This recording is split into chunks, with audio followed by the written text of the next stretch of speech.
Bonjour à toutes et à tous, comment allez-vous? Bienvenue dans une nouvelle vidéo. Aujourd'hui, on va parler de deux lectures que j'ai effectuées assez récemment, qui sont le livre le mieux noté de ma palle sur Goodreads et le livre le moins bien noté de ma palle sur Goodreads. Et donc, je vais vous dire ce que j'en ai pensé tout de suite. C'est un concept qui a été repris récemment par Jeannot, ce livre, et je me suis dit, ah mais oui, c'est vrai, je voulais faire ce concept, let's go.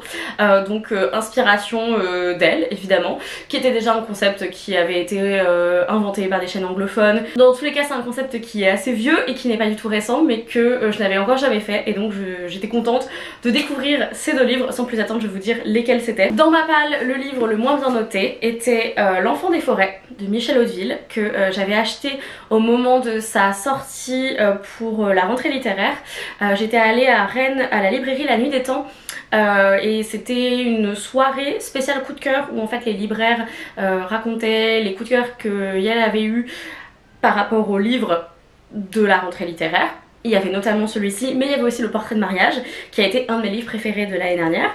Et là, eh bien, L'Enfant des forêts était noté seulement, je pense, un truc genre 3,4 sur 5 sur Goodreads, donc c'était le moins bien noté de toute ma palle. Le livre le mieux noté de toute ma palle était L'Assassin Royal, donc là dans cette magnifique édition que j'ai acheté exprès parce que je savais que je faisais cette vidéo et j'étais en mode ok je veux le lire en anglais et je veux cette édition parce que je les trouve tellement vintage, kitsch et que j'adore. Et du coup c'est Assassin's Apprentice de Robin Hobb.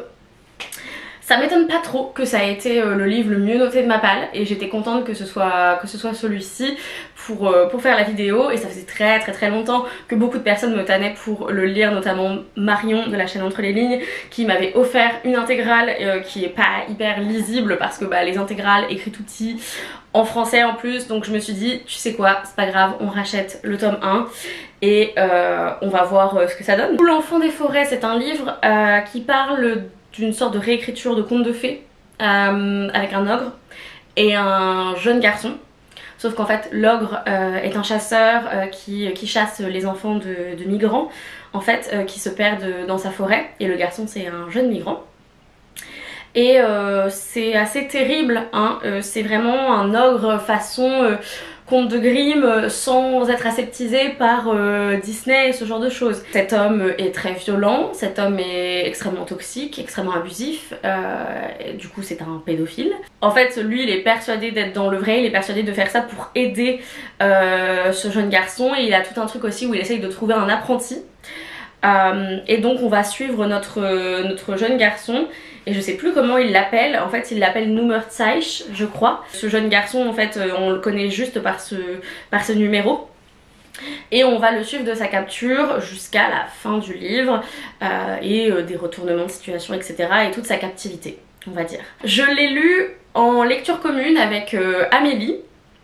Si tu passes par là, je parle enfin de ce livre.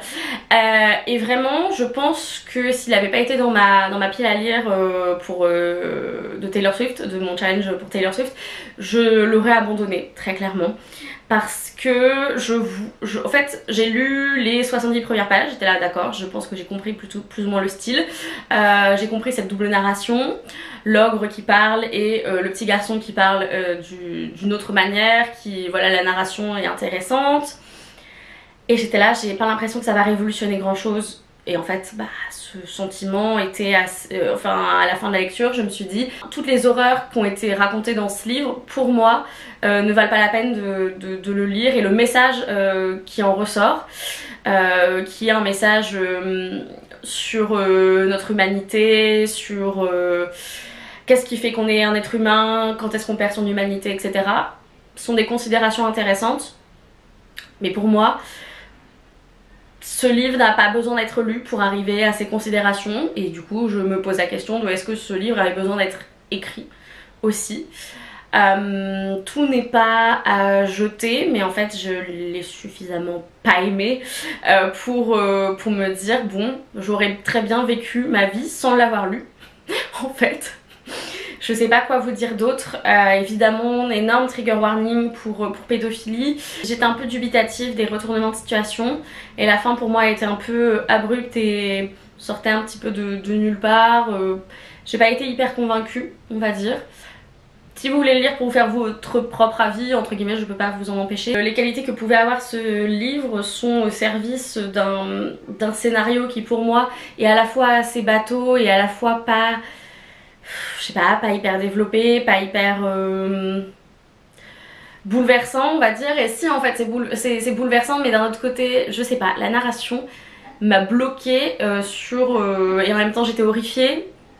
Je sais pas quoi vous dire de plus par rapport à ce livre, à part que bah c'était je m'attendais pas à grand chose en voyant que c'était le livre le moins bien noté de ma page. Je me suis dit quand même voilà, les gens n'ont pas toujours raison, mais là pour le coup je suis plutôt d'accord. Et je sais plus combien je lui ai mis, mais je pense que je lui mettrais 2 ou 2,5 sur 5 sur Goodreads en fait. Et bon, assez dubitative de l'intérêt de l'existence de ce livre, malheureusement.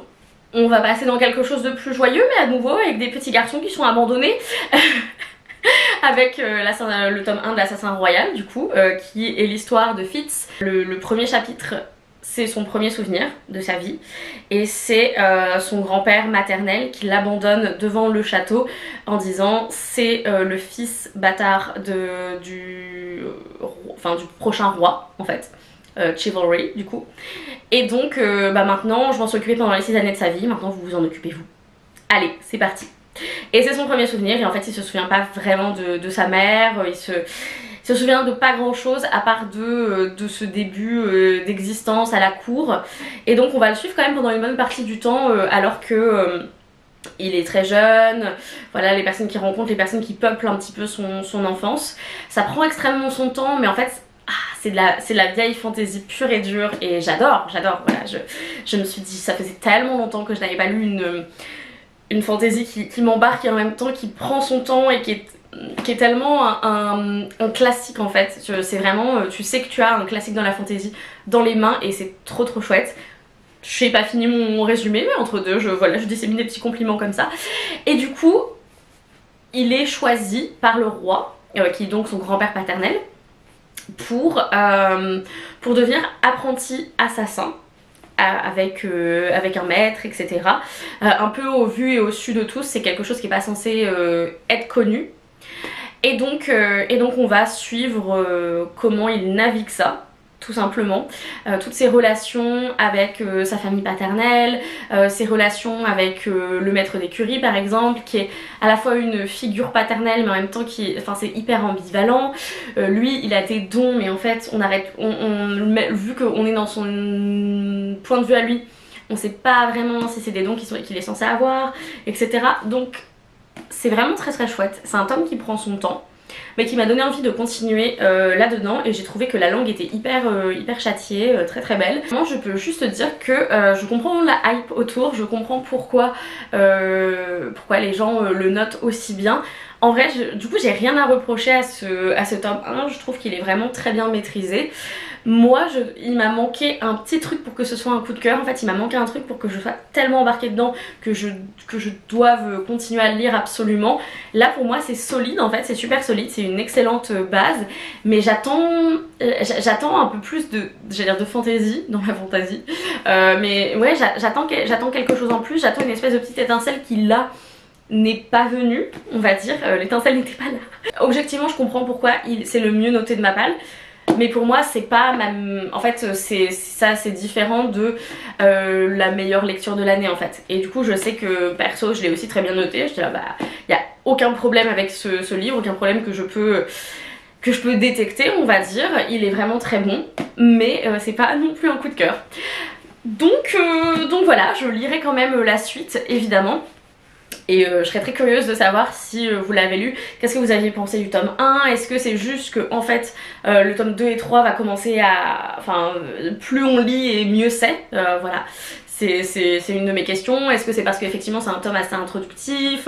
Donc voilà, si vous l'avez lu, n'hésitez pas à me le dire. c'est tout pour cette vidéo. Merci d'avoir regardé.